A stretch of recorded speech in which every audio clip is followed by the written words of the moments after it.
ایک معاف نہیں کریں گے اور روزانہ درجنوں کھلائیں گے. بس بات اتنی تھی کہ اب کئی دن کئی مہینے کئی سال بیت گئے. آ کر کے اس جوان نے کہا اب حکم کیا ہے؟ تو کہا معافی کی ایک ہی صورت ہے, میری بیٹی سے شادی کر. کہا یہ کون سی معافی کی صورت ہے؟ اگر میری بیٹی سے شادی نہیں کرتا تو معافی نہیں ہوگی. کہا منظور ہے. کہا لیکن اس سے پہلے, منظور سے پہلے ایک بات سن.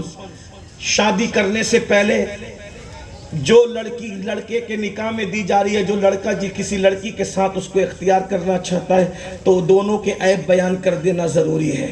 اس لیے کہ اگر تو حسنی سید ہے تو میں بھی حسینی ہوں. میرا نام سید عبداللہ, میرا نام سید عبداللہ سومعی سالار ہے اور میں بھی حسینی سید ہوں. میرا رشتہ بھی امام حسین سے ملتا ہے. امام حسین کی 14ویں پشت کا بیٹا ہوں. اس لیے چاہتا ہوں کہ زبردستی تیرے بندن میں کسی کو اندھیرے میں نہ باندھ دوں. میری بیٹی کے عیب سن لے. میں کسی بے عیب لڑکی کا رشتہ تیرے ساتھ نہیں کر رہا ہوں, بلکہ جو عیبوں سے پر ہے اس کا رشتہ تیرے ساتھ کر رہا ہوں. جوان نے نگاہیں جھکا کے کہا کہ سرکار عیب بیان کرے تو کہا کہ وہ آنکھوں سے اندھی ہے, وہ کانوں سے بہری ہے, وہ ہاتھوں سے لونجی ہے, وہ پیروں سے لنگڑی ہے اور وہ زبان سے گونگی ہے. بول کیا چاہتا ہے, کیا اس کے ساتھ رشتہ کرے گا؟ لیکن شرط یہی ہے اگر اس کو نہ اپنایا تو یاد رکھنا سیب قیامت میں بھی معاف نہیں ہوگا. اس جوان نے کہا سرکار اگر اتنی سی چیز پر, یہ بھی اتنی سی چیز ہے جن کے رتبے ہیں سوا, ان کو سوا مشکل ہے, اگر اتنی سی چیز پر اس سیب کی معافی ہو سکتی ہے تو میں اس طرح کی ایک نہیں بلکہ کئی مصیبتیں اپنے سر لینے کو تیار ہوں. اس لیے کہ اندھی بیوی ہوگی, لنگڑی ہوگی, لونجی ہوگی اور جب وہ زبان سے گونگی ہوگی, کچھ بھی ہوگی وہ دنیا تک ہی ہوگی, لیکن آخرت میں تو وہ مصیبت نہیں بن سکتی. مگر یہ سیب جو اجازت کے بغیر کھایا ہے وہ آخرت میں مصیبت بن سکتا ہے. اس بزرگ نے درویش نے کہا تب ٹھیک ہے چلو نکاح کر دیں گے, نکاح کے ساتھ ہی سیب کی معافی ہوگی. نکاح ہوا, سیب کی معافی ہوئی. رات کو حجرے عروسی سجایا گیا اور دلہن کو باپ نے اپنی بیٹی کو حجرے میں بالکل اسی طرح بازو پکڑ کر کے پہنچا دیا جیسے حجرے علی کے اندر نبی نے سیدہ فاطمہ کو پہنچایا. اس یاد کو تازہ کر دیا گیا. اللہ اکبر. ثانی فاطمہ جب اپنے شوہر کے حجرے میں پہنچی تو پہنچنے کے بعد ایسا لگتا تھا کہ جیسے اس حجرے میں چراغ جلانے کی ضرورت ہی نہیں ہے. یوں لگتا تھا کہ اس مسافر اجنبی جس کا نام بھی لوگ اب تک نہیں جانتے بظاہر اس عنوان کے تحت اس کے حجرے کو جب سجایا گیا تو یوں لگا کہ کوئی چاند اتر آیا. ذرا اندازہ تو فرمائے. اللہ اکبر. جب سورج اور چاند ایک دوسرے کے آمنے سامنے ہوتے ہیں تو موسم کتنا بدلتا ہے. جب حسنی چاند اور حسینی چاند ایک دوسرے کے آمنے سامنے کسی حجرے کے اندر کسی رات جمع ہوئے ہوں گے تو اس وقت حجرے کی کیفیت کیا ہوگی یہ تو کوئی نہیں جان سکتا. یہ تو جاننے والے جانتے ہیں یا جن کو خدا نے دل کی آنکھیں دیے وہ جانتے ہیں. بس بات اتنی ہے جب حسنی چاند اور حسینی چاند دونوں ایک دوسرے کے سامنے ہوئے تو اللہ اکبر. حسن کے چاند نے منہ پھیرا, منہ پھیر کر مصلی بچھایا, مصلی بچھا کر چراغ بجھایا, چراغ بجھا کر کے نماز شروع کر دی. نماز پہ نماز, نماز پہ نماز, نماز پہ نماز, نماز پہ نماز. لیکن جب خون حسن نے یہ رنگ دکھایا تو حسینی خون بھی پیچھے نہ رہا. اس نے بھی شوہر کے پیچھے مصلی بچھا کے نماز پہ نماز, نماز پہ نماز, نماز پہ نماز. لوگ شادی کی پہلی رات میں جو کرتے ہیں لیکن یہ حسن اور حسین کی اولاد ہے. اللہ اکبر. جب ایک دوسرے سے موئی پھیرنے کی بات آئی تو روٹ کر بیٹھنا کیا, گلے شکوے کیا, شکایت کیا. اگر جھکنا ہی ہے تو اپنے مولا کی بارگاہ میں جھکے. اس لیے کہ دنیا میں کوئی مسئلہ ہے ہی ایسا نہیں جس کو میرا اللہ حل نہیں کر سکتا. ہر مسئلے کا حل اگر کہیں پر موجود ہے تو وحدہ لا شریک کی بارگاہ میں ہے.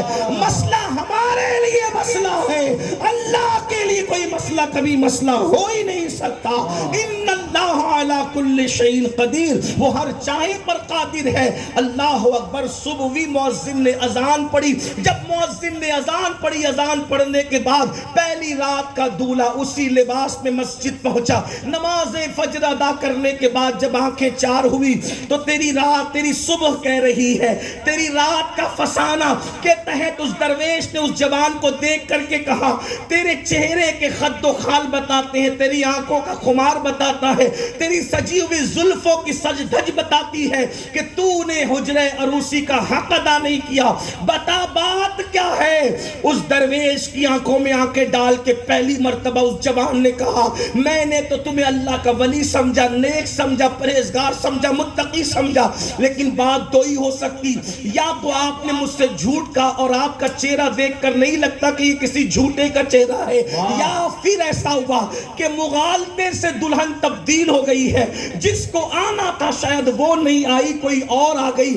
آپ نے تو کہا تھا سرکار وہ اندھی ہے، آپ نے کہا تھا وہ بہری ہے، وہ لنگڑی ہے، وہ لولی ہے، وہ گونگی ہے، لیکن وہاں تو یوں لگتا ہے کہ جیسے آسمان کا چاند زمین پر اتر آیا ہو، ایسا لگتا ہے حسن کی ملکہ نے اللہ اکبر 16 سنگھاروں کے ساتھ اپنا گھونگھٹ اٹھایا ہو، یوں لگتا ہے جیسے ساری بہاریں سمٹ کر کے کسی کے چہرے میں آ گئی ہو، یا یوں لگتا ہے کہ اللہ اکبر حسن کی پری پہ کر جو ہے آج میرے یہاں خرام ناز کرنے کے لیے آئی ہے۔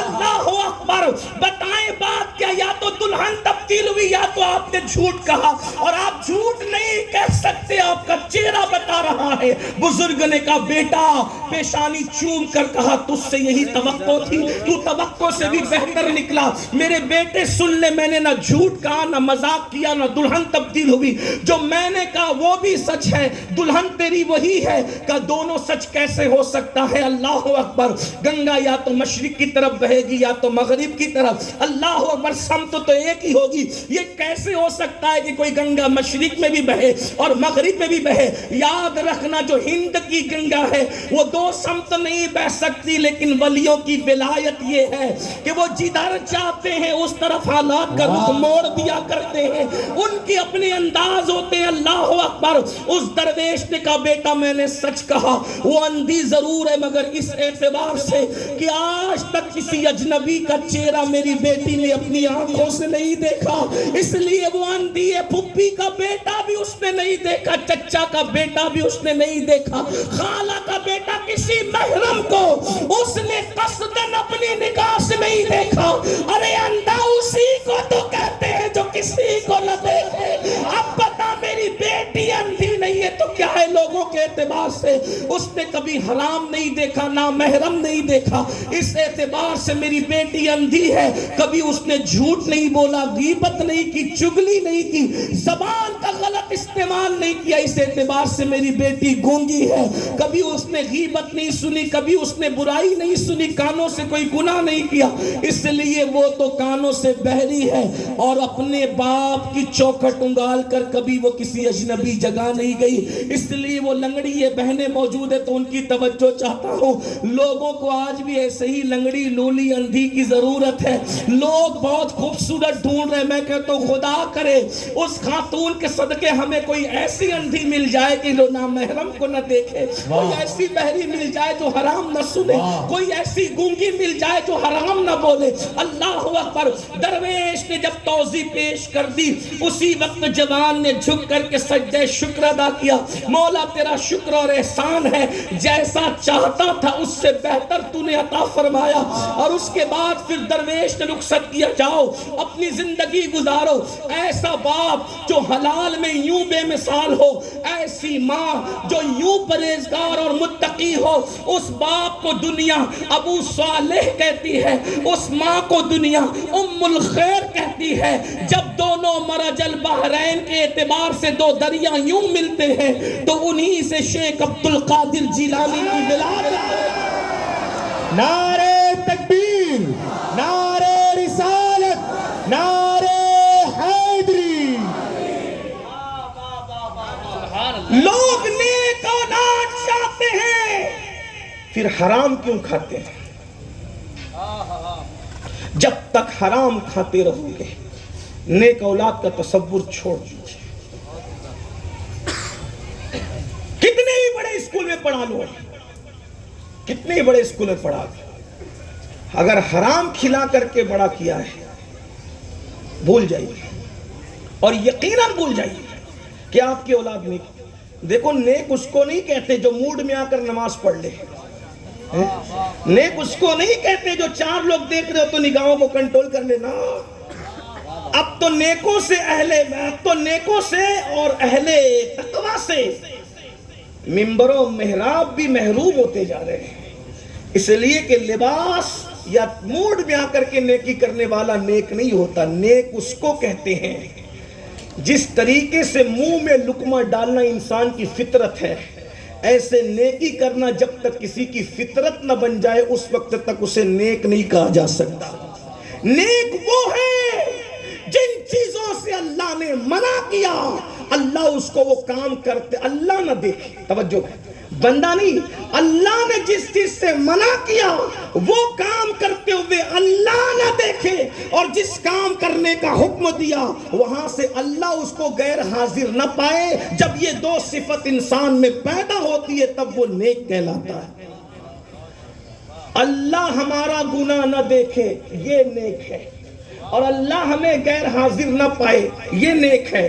تو جب ہم گناہ کریں گے ہی نہیں تو اللہ دیکھے گا ہی نہیں، اور اگر کریں گے کہیں بھی کریں گے تو عقیدہ ہے کہ وہ دیکھے گا. تو نہ دیکھنے کی صورت کیا ہے؟ جب نہ کرو گے تو نہیں دیکھے گا، اور چھپ کے کرو گے تو بھی دیکھے گا، غار میں کرو گے تو بھی دیکھے گا، اللہ اکبر دریاؤں کے کنارے کرو گے تو بھی دیکھے گا، کمروں میں کرو گے تو بھی دیکھے گا. اینما قرآن کہتا ہے ہوا معاکم اینما کنتم، تم جہاں کہیں ہو اللہ تمہارے ساتھ ہے. ان اللہ کان علیکم رقیبا، خدا تم پر کڑی نگرانی کر رہا ہے. مجھے بتاؤ میرے بھائیوں، نیک وہ ہیں جن کو خدا گناہ کرتے نہ دیکھے. نہ کرے گا تو خدا دیکھے گا نہیں، اس لیے کہ جب کرے گا تو دیکھے گا، نہیں کرے گا تو خدا تجھے گناہ کرتے نہ دیکھے، اور خدا تجھے عبادت کی جگہ یا جہاں سے تجھے حکم دیا پہنچنے کا وہاں پہنچنے سے تجھے غیر حاضر نہ پائے. یہ نیک ہے. نیک جب ایسے نیک ہوتے ہیں تو اللہ ان کے گھروں میں بھی نیک اولاد پیدا کرتا ہے.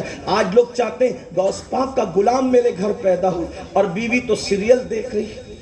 ہنسنے کی بات، بیوی تو بیوٹی پارلر جا رہی ہے، بیوی تو اجنبی مردوں سے فون پہ باتیں کر رہی. کتنے مرد ہیں جن کے گھر میں عورتیں فون استعمال نہیں کرتی. کوئی ہاتھ اٹھانے کی بات نہیں، لیکن افسوس کا مقام ہے آج ہر گھر میں عورتیں. بلکہ کچھ شوہر تو اتنے ناکارہ ہیں ہمارے یہاں کہ فون آتا ہے تو خود بستر میں پڑے رہتے وقت ذرا اٹھا کر کے بول دے کہ ابھی آرام میں ہے. بیوی کو فون اٹھانے کے لیے کہتے ہیں. لوگ ہمارے خیالات کو دقیانوسیت کا نام ضرور دے سکتے ہیں، ان کی اپنی طبیعت ہے، لیکن یہ ہمارا مذہب ہے. ہمارا مذہب اتنا تقدس والا پوتر ہے کہ ہم عورتوں کی آواز بھی کسی اجنبی مرد کو سنانا پسند نہیں کرتے. واہ واہ واہ واہ. جب عورتوں کو دیکھے گا ہی نہیں تو اس کو بھگا کے لے جانے کا تصور اس کے دل میں کیسے جنم لے گا؟ جب عورت سے کوئی بات ہی نہیں کرے گا تو اس کو پتا کیسے چلے گا کہ اس کی آواز کیسی ہے؟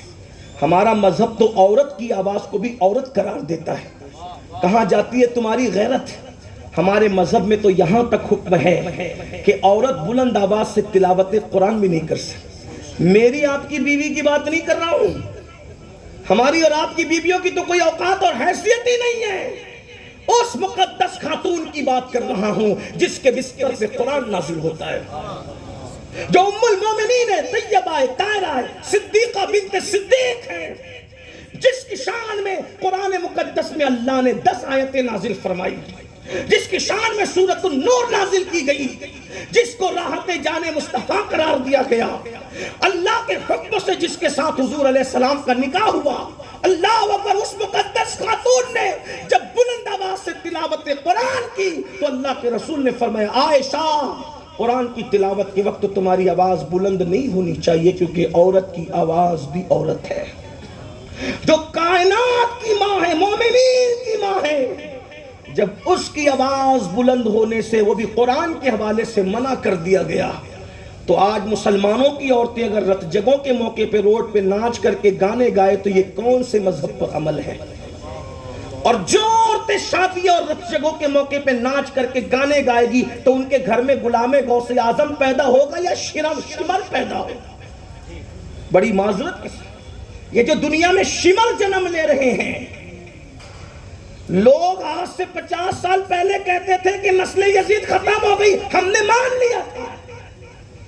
نسل شمر ختم ہو گئی، ہم نے مان لیا تھا. لیکن ان کی خونی نسل تو ختم ہوئی ہے مگر ان کے افکار کی نسلیں اب بھی موجود ہیں. تو یہ دنیا میں جو شمر صفت لوگ جنم لے رہے ہیں، یزید صفت لوگ جنم لے رہے ہیں، یہ ملعون لوگ جنم لے رہے ہیں، اس کی وجہ یہ ہے کہ مائیں شریف نہ رہی. جو روڈ پہ ناچے گی دیور کی شادی میں، اس کے گھر میں غوث پاک کا غلام کیسے پیدا ہوگا؟ جو بے پردہ بیوٹی پارلر جائے گی، اس کے گھر میں غوث پاک کا غلام کیسے پیدا؟ یاد رکھنا، صرف منتوں سے غوث پاک کے غلام پیدا نہیں ہوتے، اس کے لیے ماؤں کا کردار چاہیے، ماؤں کا کردار. اور یاد رکھنا، باپ اور ماں کا کردار اولاد کی پیدائش میں بہت بڑا عمل دخل رکھتا ہے. آپ کیا سمجھتے ہیں کہ آپ کو اس کا احساس نہیں کہ اللہ کے رسول علیہ السلام نے مولا علی کے ساتھ جو سیدہ فاطمہ کا نکاح کیا، اس کے پیچھے رازوں میں سے راز کیا تھا؟ اس لیے کہ کربلا اچانک حادثے کا نام نہیں ہے. فاطمہ الزہرا کے رشتے کی منظوری کے پیچھے ہر وقت کربلا نگاہ میں تھا. آپ سمجھ کیا رہے ہیں؟ یہ کوئی بچوں کا کھیل نہیں ہے جسے کربلا کہتے ہو، یا 7 محرم سے لے کر 10 محرم کی کہانی نہیں ہے. یہ اللہ اکبر ابتدائے روز سے لے کر قیامت تک اللہ اکبر جس کے غلغلے موجود رہنے ہیں اسی کو کربلا کہتے ہیں. فاطمہ الزہرا کے رشتے کی قبولیت میں سامنے کربلا تھا، اس لیے کہ جانتے تھے کوئی میرا خون والا خون جب شیر فاطمہ سے ملے گا تو تبھی اس کے بعد حسین نے پیدا ہونا ہے، اس کے سوا کوئی حسین کی پیدائش کی صورت نہیں. نعرے تکبیر، نعرے رسالت، نعرے حیدری. ارے لوگ سمجھتے کیا ہے؟ جب عبد القادر جیلانی جیسوں کی پیدائش کے لیے ابو صالح جیسا باپ چاہیے اور ام الخیر جیسی ماں چاہیے، تو کربلا کے تاجدار کے لیے پھر کس کی ضرورت ہے؟ اس لیے کہ کوئی اور باپ پھر وہاں وہ چیز لا ہی نہیں سکتا. ماں تو پھر ماں تھی، لیکن اور پھر اللہ رب العزت کے محبوب نے انتخاب کر، اس لیے کہ اسکول نہیں بدلتا کسی کو، یا اسکول معلومات میں اضافہ کر سکتا ہے، بدل نہیں سکتا. مدرسہ معلومات میں اضافہ کر سکتا ہے، بدل نہیں سکتا. ایک حد تک کہ خانقاہیں بھی معلومات میں اضافہ کر سکتی ہے، بدل. اس لیے کہ عادتیں بدلی جاتی ہے، فطرتیں نہیں بدلی جاتی. عادت پیدا ہونے کے بعد پیدا ہوتی ہے اور فطرت پیدا ہونے سے پہلے ساتھ آتی ہے. اسی لیے عادت چلی جاتی ہے، فطرت نہیں جاتی. مثال بتاؤں، گٹکا کھانے کی عادت ہے، تقریر سن کر کے جا سکتی ہے، لیکن پانی پینا فطرت ہے. کتنا بھی بڑا علامہ کہے آج سے پانی چھوڑ دو، جلسہ چھوڑ کے بھاگو گے، پانی نہیں چھوڑ سکتے. وجہ اس لیے کہ فطرت اسے کہ فطرت کبھی نہیں بدل سکتی. بولو، بلوا دو جس سے بھی چاہو. گٹکے کے لیے تو ہاتھ اٹھا دو گے کہ چلو چھوڑ دیا، پانی کے لیے بھی کوئی اٹھائے گا؟ کبھی سنا بھی کسی نے پانی سے روکنے کی کوئی وجہ؟ لوگ جانتے ہیں فطرت سے روکا نہیں جا سکتا، اور فطرت ساتھ آتی ہے، اور جیسے ساتھ آتی ہے ویسے ساتھ جاتی ہے. البتہ فطرت ڈیولپ ہوتی ہے یا کمزور ہوتی ہے، بس اتنا ہے، ختم نہیں ہوتی. مثال کے طور پہ آپ لائے ہیں فطرت میں نیکی، تو جیسے جیسے عمر بڑھے گی وہ بڑھتی جائے گی. بالکل ایسے جیسے بارش، علم بارش کی طرح ہے.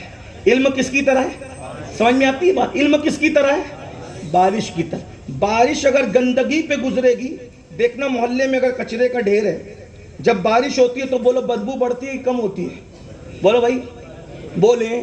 بات سمجھ میں آ رہی تو بول دے، ورنہ کوئی بات نہیں. بولیے بھائی، بڑھتی ہے نا. کیوں؟ بارش بدبو لے کے آتی ہے کیا؟ نہیں، بارش میں بدبو نہیں ہوتی، جس پہ گرتی ہے اس کو بڑھاتی ہے. اور کچرے کی کنڈی پہ گری تو بدبو بڑھا دیا، اور خوشبو پہ گری، وہ مٹی جو خوشبودار ہوتی ہے تو عود سے اچھی خوشبو اس مٹی میں آتی ہے جو بارش کے اوپر، بارش جس مٹی کے اوپر آتی. کیوں؟ مٹی مٹی تھی، جہاں بدبو تھی بدبو پھیل گئی، جہاں خوشبو تھی. کبھی کھیت میں پہلی بارش کا مزہ لینا تو سمجھ میں آئے گا. یہ کسان لوگ جانتے ہیں بیچارے، جن کی ہمارے ملک میں کوئی اہمیت نہیں ہے. ہاں، یہ کسان لوگ جانتے ہیں کہ پہلی بارش کا مزہ کھیت کی مٹیوں سے خوشبو کی شکل میں کیا اٹھتا ہے. بڑا مزہ آتا ہے، کھیت چھوڑ کر جانے کو جی نہیں چاہتا. اور بوندا باندی ہو تو پھر بات ہی اور ہے. حضرت امیر خسرو کے انداز میں بات کچھ اور کہی جا سکتی ہے، لیکن عنوان میرا وہ نہیں ہے. عرض کیا کر رہا تھا کہ اللہ اکبر علم بارش کی طرح ہے. اگر ابن تیمیہ کی گندگی پہ پڑتا ہے تو وہ نبی کا غدار ہو جاتا ہے، اور غزالی کے ادب پہ پڑتا ہے تو غزالی نیکوں کا سردار ہو جاتا ہے. واہ واہ علم دونوں کو ملا. اگر سہارنپوریوں کی گندگی پہ پڑا تو نبی کے علم کو جانوروں سے تشبیہ دے بیٹھے، اور احمد رضا بریلوی کے علم پہ، اس کی شرافت پر بارش کے علم کے چھینٹے پڑے تو وہ یوں قسمیں کھا کے کہتا ہے کہ اور کوئی غیب کیا، تم سے نہا ہو بلا جب نہ خدا ہی چھپا تم پہ کروڑوں درود. نعرے تکبیر، نعرے رسالت. فطرت ڈولپ ہوتی ہے یا کمزور ہوتی ہے لیکن مٹتی نہیں ہے. اس لیے حلال جو کھاتے ہیں ان کے بچے ہمیشہ نیک فطرت ہو کر کے پیدا ہوتے ہیں. ورنہ لوگ چند دنوں کے لیے سدھرتے ہیں، پھر بگڑتے ہیں، پھر سدھرتے ہیں. لیکن جو پیور ماں باپ کی اولاد ہوتے ہیں ان کو کبھی بگاڑا نہیں جاتا. ماحول بھی ان کو بگاڑ نہیں پاتا. لیکن میں یہ اکثریت کے لیے کہہ رہا ہوں، چند چیزوں کو چھوڑ کر کے، اس لیے کہ حکم اکثریت پہ لگتا ہے. تو ایسے ماں باپ کے گھر ایسا بیٹا پیدا ہوا، اور پھر اس بیٹے کی کیا شان ہوئی؟ بات کو سمیٹتے ہوئے شان یہ ہوئی کہ خدا نے ان کو ولیوں کا سردار بنایا.